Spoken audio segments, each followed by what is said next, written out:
उज्जैन शहर के चर्चे दादू आश्रम के महामंडलेश्वर ज्ञानदास महाराज एक बार फिर बेहद संगीन और गंभीर आरोपों के समंदर में घिर गए हैं। आश्रम में रहने वाली एक महिला द्वारा लगाए गए सनसनीखेज और गंभीर इल्जामों के बाद अब बाबा और उस महिला के बीच की कथित व्हाट्सएप चैट, लाठी से पिटाई का एक वायरल वीडियो और बकायदा कोर्ट या पंचायत से जुड़ा मैरिज सर्टिफिकेट सोशल मीडिया पर आग की तरह फैल चुका है, जिससे पूरे धार्मिक जगत में भूचाल आ गया है। आश्रम में रहने वाली एक महिला द्वारा लगाए गए सनसनीखेज और गंभीर इल्जामों के बाद अब बाबा और उस महिला के बीच की कथित व्हाट्सएप चैट, लाठी से पिटाई का एक वायरल वीडियो और बकायदा कोर्ट या पंचायत से जुड़ा मैरिज सर्टिफिकेट सोशल मीडिया पर आग की तरह फैल चुका है, जिससे पूरे धार्मिक जगत में भूचाल आ गया है। वायरल हो रही इस चैट में महिला ने बाबा पर गंभीर आरोप लगाते हुए अपनी पीड़ा साझा की थी। डॉक्टर ने 10 दिन बाद दिखाने को कहा था और वह प्रेग्नेंट है, इसीलिए वे उसे डॉक्टर के पास लेकर चले। महिला ने यह तक आरोप लगाया कि बाबा के किए गए गुनाह और अत्याचार का पाप वह अकेले अपने सिर ढो रही है। इस पर महामंडलेश्वर ज्ञानदास ने तंज कसते हुए कथित तौर पर जवाब दिया कि यह तो बहुत बड़ी खुशखबर है और यदि यह बात 1% भी सच है तो भगवान महाकाल के दर्शन कर धन्यवाद देना चाहिए कि बुढ़ापे के सहारे की चिंता मिट गई। इसीलिए डॉक्टर के पास जाने का कोई नाटक करने की जरूरत नहीं है। सामने आए दस्तावेजों के अनुसार अक्टूबर 2021 में जारी किए गए इस मैरिज सर्टिफिकेट में ज्ञानदास जी, पिता मोहन दास जी और महिला के विवाह का पंजीकरण दर्ज है, जो उज्जैन ग्रामीण क्षेत्र से सत्यापित बताया जा रहा है। पीड़ित महिला का आरोप है कि करीब 1.5 वर्ष पहले उसकी मुलाकात दादू आश्रम में इस बाबा से हुई थी, जिसके बाद नंबरों का आदान प्रदान हुआ और आरोपी ने उसे अपने जाल में फंसा दिया। फिलहाल सोशल मीडिया पर इन तमाम अंदरूनी साक्ष्यों के खुलकर सामने आने के बाद शहर भर में तरह तरह की चटपटी चर्चाओं का बाजार गर्म हो गया है और हर कोई इस हाई प्रोफाइल ड्रामे में लगे गंभीर आरोपों की चर्चा कर रहा है। कल थाना महाकाल में महामंडलेश्वर जो ज्ञानदास महाराज हैं, इनके विरुद्ध में शादी का वादा करके शादी का झांसा दे करके बलात्कार करने और जान से मारने की धमकी देने का प्रकरण महिला के द्वारा दर्ज कराया गया है। महिला एक सांस्कृतिक ग्रुप से जुड़ी हुई थी जो कल्चरल प्रोग्राम करती थी और उसी दौरान ये महाराज के संपर्क में आई थी। बाद में इनकी सोशल मीडिया और फ़ोन से लगातार बातें होती थी और उसके बाद महिला का ये कहना है कि महाराज ने उनको शादी का झांसा दिया और उसी झांसे के दौरान उनके साथ शारीरिक संबंध बनाए। बाद में उनसे विवाह करने के लिए मना कर दिया और जब महिला ने उस चीज़ के लिए जोर डाला तो उसे जान से मारने की धमकी भी दी। महिला की रिपोर्ट पर थाना महाकाल में 69 BNS और 351 3 BNS के तहत प्रकरण पंजीबद्ध करके विवेचना मिली है। विश्व प्रसिद्ध महाकाल मंदिर के पुजारी महेश शर्मा ने कांवड़ यात्रा के नाम पर चल रहे फूहड़ प्रदर्शन और नियमों की धज्जियां उड़ने पर तीखा प्रहार किया है। उन्होंने 2 टूक शब्दों में कहा है कि आज के दौर में लोग बिना किसी अनुशासन, ब्रह्मचर्य और शुद्धता के कांवड़ यात्रा निकाल रहे हैं, जिससे धार्मिक पुण्य मिलने के बजाय केवल पाप और दोष की प्राप्ति होती है। उन्होंने 2 टूक शब्दों में कहा कि आज के दौर में लोग बिना किसी अनुशासन, ब्रह्मचर्य और शुद्धता के कांवड़ यात्रा निकाल रहे हैं। उन्होंने पौराणिक प्रसंग का हवाला देते हुए बताया कि माता पार्वती ने हिमालय से कैलाश पर्वत तक करीब 150 किलोमीटर की लंबी दूरी पूरे तरह नंगे पांव चलकर भगवान शिव का अभिषेक किया था, जो इस यात्रा का एकमात्र वास्तविक और प्रमाणिक विधान है। महेश पुजारी ने वर्तमान समय में कांवड़ यात्रा के नाम पर हो रहे पाखंडों की जमकर आलोचना की है। उन्होंने कड़ी आपत्ति जताते हुए कहा कि आज के युवा हाथों में कांवड़ तो थाम लेते हैं, लेकिन पैरों में चप्पल पहनकर और शरीर पर तेल साबुन लगाकर चलते हैं, जो धर्म के साथ भयंकर खिलवाड़ है। कांवड़ यात्रा के कड़े नियमों का जिक्र करते हुए उन्होंने स्पष्ट किया कि यात्रा के दौरान ब्रह्मचर्य का पालन, मुख में पान मसाला या तंबाकू न रखना, चारपाई पर न सोना, जूते न पहनना, खड़े होकर पेशाब न करना और रास्ते में पेड़ के नीचे कावड़ न रखना जैसे नियमों का कड़ाई से पालन अनिवार्य होता है। उन्होंने 2 टूक कहा कि यदि नियमों का पालन नहीं हो सकता तो ऐसा दिखावा करने से बेहतर है कि कावड़ उठाई ही न जाए। महेश पुजारी ने आगे स्पष्ट किया कि अपनी सुविधा के अनुसार किसी भी तालाब या पोखर से पानी भरकर उसे कावड़ का नाम देना सरासर अनुचित है। उन्होंने कहा कि जो श्रद्धालु नर्मदा घाट से महाकाल तक की करीब 150 किलोमीटर की पदयात्रा 5 दिनों में पूरी करते हैं और सुबह शाम नियम से आरती में शामिल होते हैं, केवल उन्हीं की साधना सार्थक मानी जाती है। सनातन धर्म की गिरती दशा पर गहरी चिंता जताते हुए उन्होंने सभी भक्तों से अपील की है कि वे नियमों को ताक पर रखकर धर्म की खिल्ली उड़ानी बंद करें और पूरी निष्ठा व पवित्रता के साथ ही धार्मिक परंपराओं का निर्वहन करें। देखिए, श्रावण मास में जो कावड़ चढ़ती है, ये सबसे प्रथम भगवान शिव को माता पार्वती ने चढ़ाई। हिमालय से लेकर कैलाश पर्वत जाकर भगवान के चरणों पर गंगा जी का जल उन्होंने अर्पण किया। और ऐसे कई उपास व्रत माता पार्वती और माता सती ने किए हैं जो श्रावण मास में महिला लोग करती है और उसका पुण्य फल प्राप्त होता है। तो श्रावण, ये जो महत्व है कावड़ का, ये तो माता पार्वती का है और उन्होंने 150 किलोमीटर पैदल चलकर, उगाड़े पैरों से चलकर और कावड़ ले जाके भगवान शिव। महत्व तो ये है, लेकिन आजकल सनातन धर्म की मजाक बना ली है, खिल्लियाँ उड़ा ली है और इसीलिए सनातन धर्म संगठित नहीं हो पाता, क्योंकि नियम का पालन नहीं होता है। कावड़ लेके चलना, उगाड़े पैर चलना,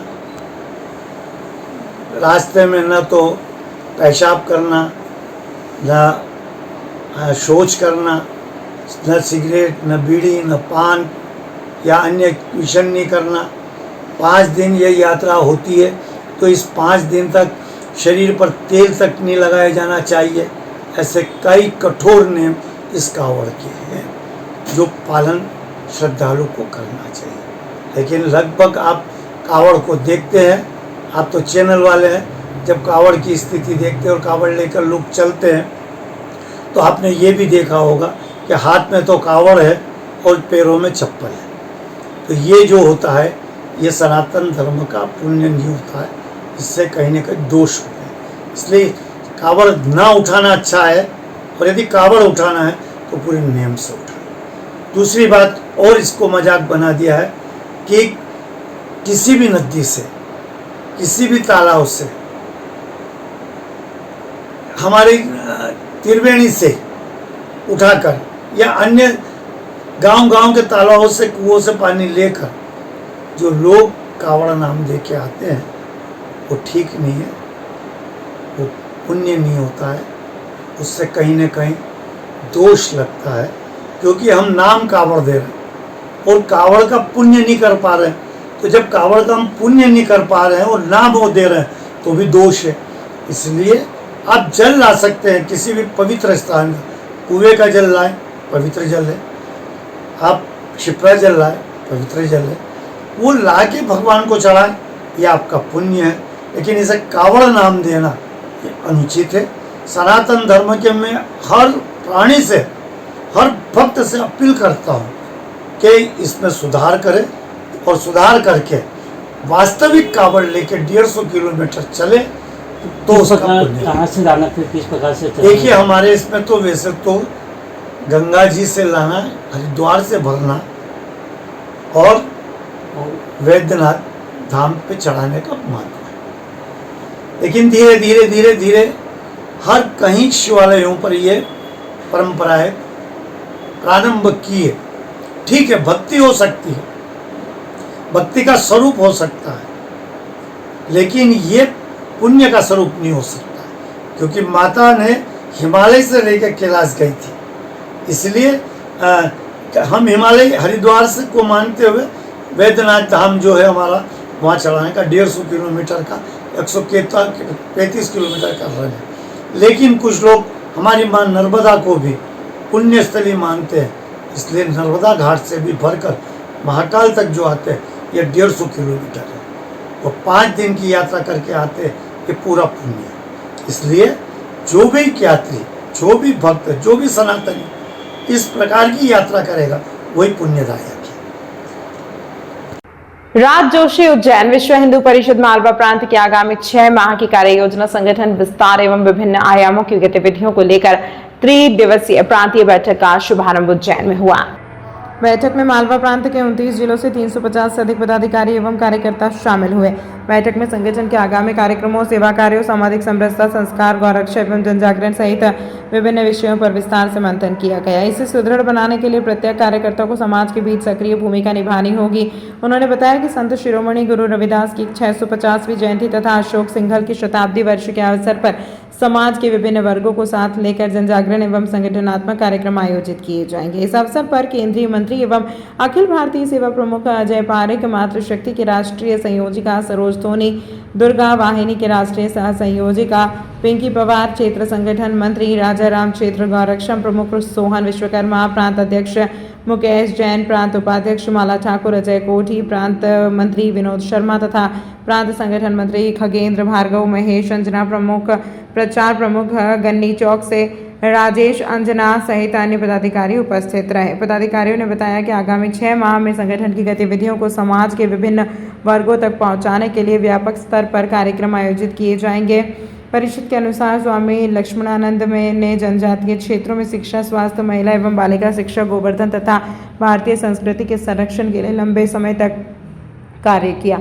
वीप का कहना है कि वर्ष 2026 में जांच रिपोर्ट मुख्यमंत्री कार्यालय से उपलब्ध नहीं होने की जानकारी सामने आई है।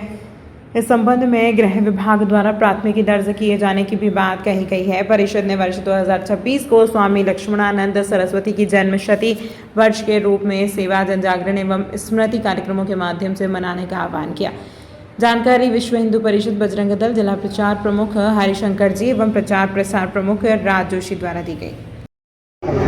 अभी तक केंद्र से 2-3 प्रस्ताव आए, उस प्रस्तावों पर चर्चा हुई है और अभी 2 और विषयों पर अभी शाम तक और चर्चा चलेगी। तो 6 विषयों पर प्रमुख है। बाकी जो परंपरागत हमारे कार्यक्रम और कार्य हैं विश्व में, जैसे अभी सितंबर में विश्व मंदिर का स्थापना दिवस आएगा, संत रविदास जी का यह वर्ष चल रहा है, हमारा शताब्दी वर्ष चल रहा है और दुर्गाष्टमी है और भी कार्यक्रम है, ये दिसंबर तक के सारे कार्यक्रम चढ़ावा मामले में क्या स्टैंड रहेगा? चढ़ावा में तो SIT और कानून अपना काम कर ही रहा है। उसमें जो भी गलती कर्मचारियों के माध्यम से हुई है, निश्चित वो दोषी है।